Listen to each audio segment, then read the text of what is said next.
بیشتر مردم فکر می‌کنند وازلین فقط برای پای خشک مادر بزرگ هاست.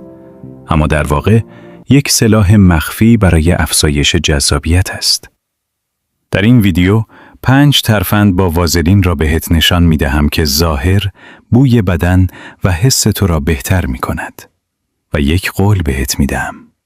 اگر این ویدیو را کامل ببینی، دیگر لازم نیست پولت را برای محصولات گران خرج کنی. بریم سراغ اصل مطلب. 1. عطر. هر مردی می‌خواهد بوی خوبی بدهد، اما مهم نیست چقدر عطر گران بخری. معمولاً بیشتر از 3 ساعت دوام ندارد. اما اگر عطر خودت را با وازلین بسازی چی؟ این کار کمک می‌کند کل روز خوشبو بمانی. بگذار نشانت بدهم چطور.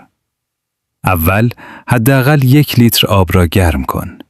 بعد 1 قوطی کامل وازلین داخلش بگذار تا کاملاً ذوب شود.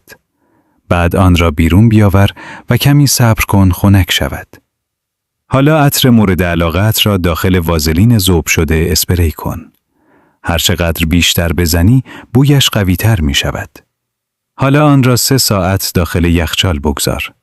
وقتی سفت شد، هر وقت خواستی عطر بزنی، کمی از آن را روی نقاط نبض مثل گردن، مچ دست و استخوان ترقوه بزن. به این شکل تمام روز بوی خوبی خواهی داد. 2. ابروها. به این 2 تصویر نگاه کن. چه تفاوتی می‌بینی؟ بله، ابروها. باور کن یا نه، ابروها تأثیر خیلی زیادی روی جذابیت دارند. ابروهای پر صورت را مردانه‌تر نشان می‌دهند، در حالی که ابروهای نازک صورت را ضعیف‌تر نشان می‌دهند. کمی وازلین بردار، بین انگشت‌هایت بمال و در جهت رشد مو به ابروها بزن. این کار باعث می‌شود ابروها طبیعی‌تر و پرتر دیده شوند. 3. مو.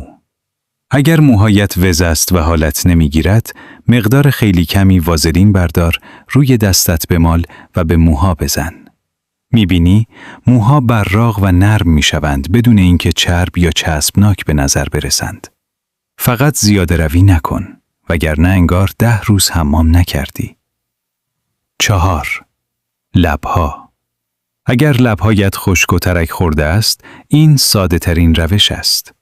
به 3 چیز نیاز داری: وازلین، روغن نارگیل، مسواک. اول مسواک بزن. بعد مسواک را به روغن نارگیل بزن و به آرامی روی لبها بکش. این کار پوست مرده را بر می دارد و گردش خون را افزایش می دهد. بعد کمی وازلین روی لبها بزن. این کار لبها را نرم و مرطوب می کند. 5. حلقه های تیره زیر چشم.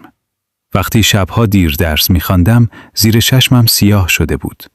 آن موقع پول خرید کرم‌های گران را نداشتم.